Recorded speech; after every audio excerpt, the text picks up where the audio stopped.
Miguel Ayuso, ¿qué primera aproximación harías al tema que nos ocupa? Bueno, a mí me gusta mucho responder siempre las preguntas de María, porque además son muy acertadas, pero responder a esas tres preguntas que acaba de formular, pues prácticamente me obligaría a monopolizar el uso de la palabra durante el resto Empieza del respondiendo a una programa. de ellas. Entonces, Sí. lo que casi haría, si me permite María y si me permites tú y si me permiten el resto de los amigos con los que estamos conversando, es hacer una aproximación quizá todavía previa a la concreción de esas tres preguntas, que sería: ¿cuál es su significado cronológico? ¿Cuál es el encuadramiento cronológico de la doctrina social de la Iglesia? ¿Cuándo nace en sentido propio y por qué? En segundo lugar, una significación casi sobre su estatuto epistemológico, sobre su estatuto de conocimiento, a qué parámetros responde, y añadiría una tercera reflexión sobre su sentido profundo en nuestros días. En los últimos siglos, llegando hasta nuestros días. Entonces, en cuanto a la primera observación cronológica, claro, porque hablar de doctrina social de la Iglesia, hablar de un magisterio de la Iglesia sobre materias sociales, no una simple enseñanza social de la Iglesia como si fuera una especie de escuela, que es lo que muchas veces se ha querido reducir, y se ha querido reducir a una especie de opiniones de los papas en estas materias que no tendría particular vinculación, ¿no? Es propiamente una doctrina.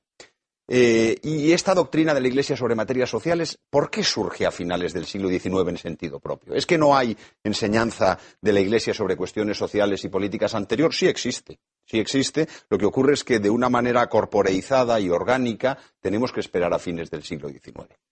Y aquí es donde viene la primera reflexión. Esto obedece a algo. Y obedece al surgimiento de lo que se ha llamado cuestión social, que en realidad es una falsa cuestión, como León XIII, en la encíclica que se ha considerado siempre como fundante de esta doctrina, que es Rerum Novarum, a la que se ha hecho alusión en varias ocasiones, dice con claridad.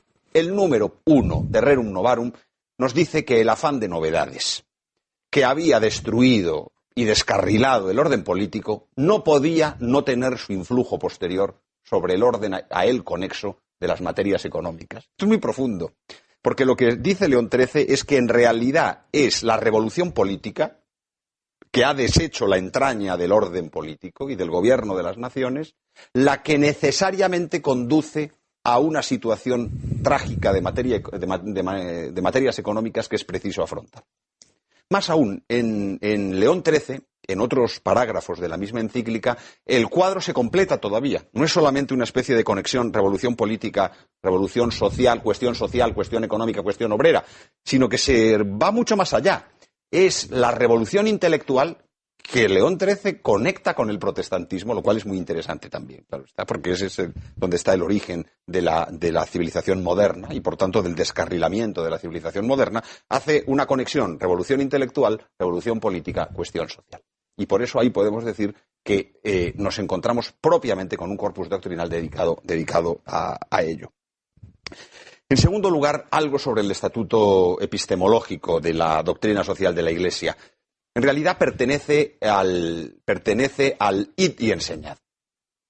Esto Juan Pablo II lo tiene subrayado en una ocasión, y en realidad cuando nuestro Señor dice id y enseñad a todas las gentes, a todas las naciones, enseñándoles a guardar lo que yo os he mandado. De tal manera que ahí coexisten dos órdenes de verdades. Enseñad verdades especulativas que forman parte del núcleo evangelizador de la Iglesia y que se concreta habitualmente en verdades que tienen que ver con la teología fundamental, con la teología dogmática, pero id y enseñad verdades prácticas. Esto no quiere decir que no tenga un valor magisterial altísimo en muchas ocasiones y que haya ciertas verdades que forman parte de la doctrina social de la Iglesia que se puede considerar que tienen un valor indefectible. Es decir, el hecho de ser prácticamente prácticas no quiere decir que sean técnicas. Quiere decir que pueden responder a principios y puede decir sobre todo que son prudenciales. Sobre eso yo quisiera volver luego, sobre cómo el ejercicio de la mayor parte de las cuestiones de doctrina social de la Iglesia se desenvuelven en el ámbito de la acción humana, moral, que es la virtud de la prudencia.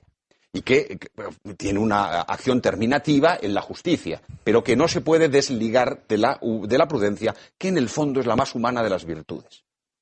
Bueno, esto, perdón, está dicho un poco rápidamente, pero aquí sería una reflexión, después de la cronológica, sobre su significado como disciplina. ¿Qué significa la doctrina social de la Iglesia? Y una coda, un apéndice final, un estrambote, después de estas dos primeras observaciones. Y es, ¿a qué responde la doctrina social de la Iglesia, nacida a finales del siglo XIX en sentido propio y conectada con lo que es la predicación de la verdad que la Iglesia tiene encomendada como custodia del derecho de gentes, entre otras razones? ¿Cuál es su significado profundo? Yo lo reduciría a una frase: la contestación cristiana del mundo moderno. La oposición al mundo moderno que ha llevado a la destrucción de las comunidades humanas y que ha llevado al error intelectual, al error político y finalmente a la injusticia económica. Pío XI contempla las formas moderadas del socialismo, las formas que ya no preconizan la abolición de la propiedad privada ni la lucha de clases, y después de exponer en lo que consiste ese socialismo moderado, también lo condena. También lo condena. Como en Libertas distingue tres tipos de liberalismo y no condena el primero, el segundo, que ya decimos desde hoy, hombre, el tercero, es decir... Bueno, pero porque el lenguaje de la doctrina social de la Iglesia no es ideológico. Yo creo que eso es una de las cuestiones que sí que conviene que dejemos claro desde ya, ¿no? Es decir, no es ideológico. Las razones que manejamos en la doctrina social de la Iglesia no son razones ideológicas. Y la mentalidad que educa la doctrina social de la Iglesia no es una mentalidad ideológica, sino todo lo contrario, ¿no? En ese sentido... No, creo que condena las ideologías. Claro, las ideologías son subproductos y es precisamente lo condenado. Es que yo, por eso, la primera matización que introduciría a lo que decía Teresa, es que en realidad el lenguaje de las condenas debe ser explicado. ¿Por qué las condenas? Porque las condenas emergen, no son condenas concretas, sino que es condena de la mentalidad ideológica. Esa mentalidad ideológica, que es la mentalidad que se ha opuesto a la civilización cristiana, se va concretando, va teniendo distintas corporeizaciones y van siendo condenadas. Pero la Iglesia, en su magisterio social, con gran sabiduría, lo que va demostrando es que todas esas corporeizaciones, que todas son condenadas, todas en realidad participan, o todas son partícipes de una misma categoría, que es la categoría esencialmente maligna, que es la de la ideología. Creo yo, ¿eh? Miguel. Yo no estoy de acuerdo. El padre Verdoy en realidad ha completado algo que también había dicho antes María Teresa y con la que tampoco estoy de acuerdo. Y voy a intentar decirlo sintéticamente. Luego estarían muchas de las cosas que ha dicho José Luis, con las que estoy de acuerdo, en cambio, pero no me quiero anticipar a lo que tiene que ser, como acabas de decir tú, un tema de discusión. Sí. Vamos a ver, cuando Pío XII, en 1945, en un famoso discurso a la Acción Católica, nos hace la gran síntesis sobre los caracteres de la doctrina social de la Iglesia. Existe, es clara, es obligatoria, es definitiva porque precisamente no se refiere a soluciones técnicas, y tiene un fundamento, que es la ley natural. Yo creo que esto es el tema de la doctrina social de la Iglesia. El tema de la doctrina social de la Iglesia se desenvuelve en el orden natural. Tiene que ver con la ley natural. Estoy diciendo yo... No, pero es que esto es muy importante, porque... esto tiene que ver con la conexión orden natural, orden sobrenatural. Yo aquí me remito a Santo Tomás de Aquino, cuestión primera, suma teológica, gratia non tolit naturam sed perficit eam. La gracia no quita la naturaleza, sino que la perfecciona. Es decir, la relación gracia-naturaleza. Pero una cosa es que yo no olvide la relación gracia-naturaleza y que, por tanto, precisamente en cuanto que la gracia perfecciona la naturaleza, se puede decir que la doctrina social de la Iglesia se desenvuelve en el ámbito de la teología moral, como dice Juan Pablo II en Centesimus Annus, cosa que es indiscutible. Y otra cosa distinta, por ejemplo, es lo que dice Benedicto XVI en la última encíclica, donde dice que el fundamento de la doctrina social de la Iglesia es la caridad. Yo ahí tendría mucho cuidado. Yo me inclinaría a decir que la caridad en cuanto perfectiva de las virtudes naturales, pero es que el ámbito de la doctrina social de la Iglesia iure proprio es el ámbito de la justicia. Es el ámbito de la justicia y, por tanto, es el ámbito del orden natural. Es el ámbito de la ley natural. Hay un contexto, luego, teológico, más allá de la teología moral, un ámbito teológico, cristológico, eclesiológico, como dice el padre Verdoy, sí. Pero era mucho más rico el de las encíclicas antiguas, porque era el reino de Cristo. Es la idea del reino de Cristo la que está detrás de todas las encíclicas de León XIII y de Pío XI. En el caso de Pío XI hasta el punto de formalizarlo con quas primas en el año 1925 y formalizarlo en el sentido de que constituya una fiesta litúrgica. Es decir, que no basta con recordar eso en una encíclica, sino que es necesario que eso se recuerde todos los años. Todo el núcleo de la doctrina social de la Iglesia en su vertiente teológica gira en torno al reino de Cristo. Eso es de una riqueza extraordinaria, de una concreción muy superior, y en cambio yo concuerdo con Juan Manuel de Prada en que el defecto de las encíclicas a partir de Juan XXIII, yo diría que, y fundamentalmente a partir de Juan Pablo II, sinceramente. Creo que son las de Juan Pablo II y quizá las de Benedicto XVI las que se han desenvuelto en un ámbito que rompe lo que ha sido el modo tradicional de presentarse la doctrina social de la Iglesia. No digo que esa ruptura lo sea en todos los principios, no, digo que se expone de una manera sociológica, con una mezcolanza de juicios cuyo estatuto epistemológico es difícil evaluar. Y claro, no quiero ir al tema de José Luis, pero efectivamente la segunda parte de Caritas in Veritate, con apelaciones a la autoridad democrática mundial. Eso mejor corramos un tupido velo sobre eso. Y yo en estas encíclicas sí que veo la condena clara de todo esto. Miguel me pedía la palabra. A mí me alegra mucho que hayáis emitido este parágrafo de Pío XI, porque esto te reconcilia con un modo de hablar neto, claro, y al mismo tiempo pastoral, pues se podría decir. Es decir, es la preocupación lejos de las ambigüedades, lejos del sociologismo, lejos. Y en este sentido, conforme se recupere un modo de hablar como este, pues la doctrina social de la Iglesia tendrá mucho que decir. Yo creo que en esta coyuntura, creo que de algún modo se está pecando por defecto, creo que de algún modo sería necesario reforzar ciertas consideraciones críticas en la línea de esto que acabamos de escuchar. Cuando dices pecar por defecto, ¿quieres decir pecar por omisión?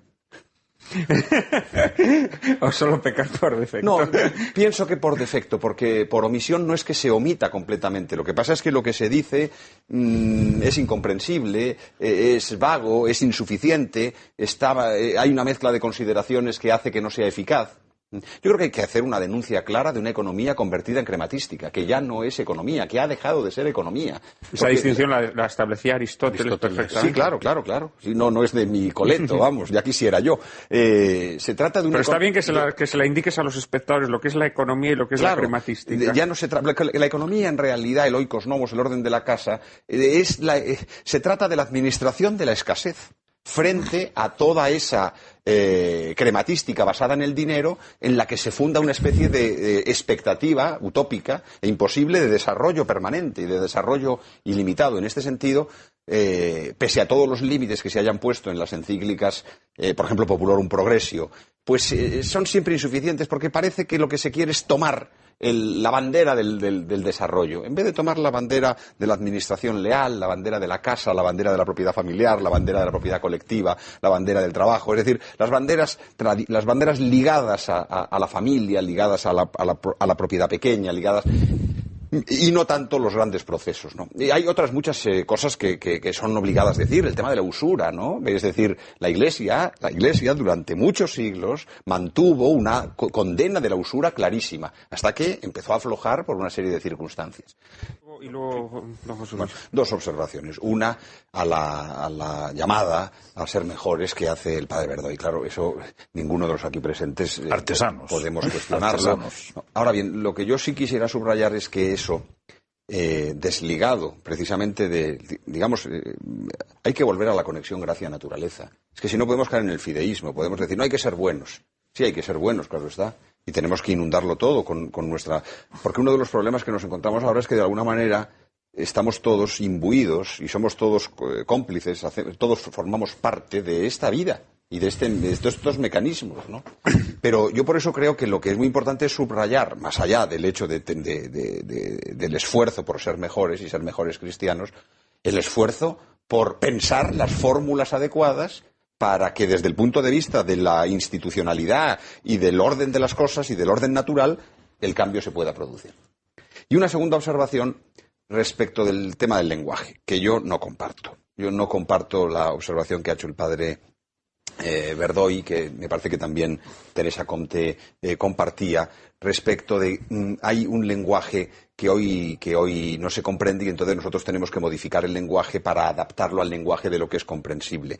No. Yo creo que no. Yo creo que eso es como si la sociedad hubiese caído en una suerte de sordomudez y entonces solamente admitiera hablar por signos y nosotros dijéramos que tenemos que utilizar solamente signos. Claro, igual tenemos que utilizar en algún momento signos para hacernos entender en el universo de los sordomudos, pero aceptar que esa situación de sordomudez está estabilizada y que en el futuro vamos a tener solamente que hablar por signos y perdiendo todo el tesoro de nuestro lenguaje, de lo que es el verbo humano como comunicación, yo veo que hay que ser anticonformista y que podemos decir que hay dificultades para la comprensión del lenguaje y que por tanto que habrá que hacer esfuerzos para que el mensaje se afine y llegue con mayor claridad. Y además estamos diciendo otra cosa. Decimos todos. Y es que hoy hay una serie de palabras en el lenguaje común de toda la sociedad que vienen de estas encíclicas. Por ejemplo, solidaridad viene de aquí. Subsidiariedad viene de aquí. Dignidad de la persona viene de aquí. Pero están todas desnaturalizadas. Dignidad de la persona es kantiana y no cristiana. Ese es el problema. Subsidiariedad es desnaturalizada y administrativizada. Es Maastricht y no es... No, viene de aquí. Son del patrimonio de la Iglesia todas estas palabras. Y la fundamental es dignidad de la persona, etcétera, etcétera. Pero entonces, entendida hoy en sentido kantiano y no en sentido tomista.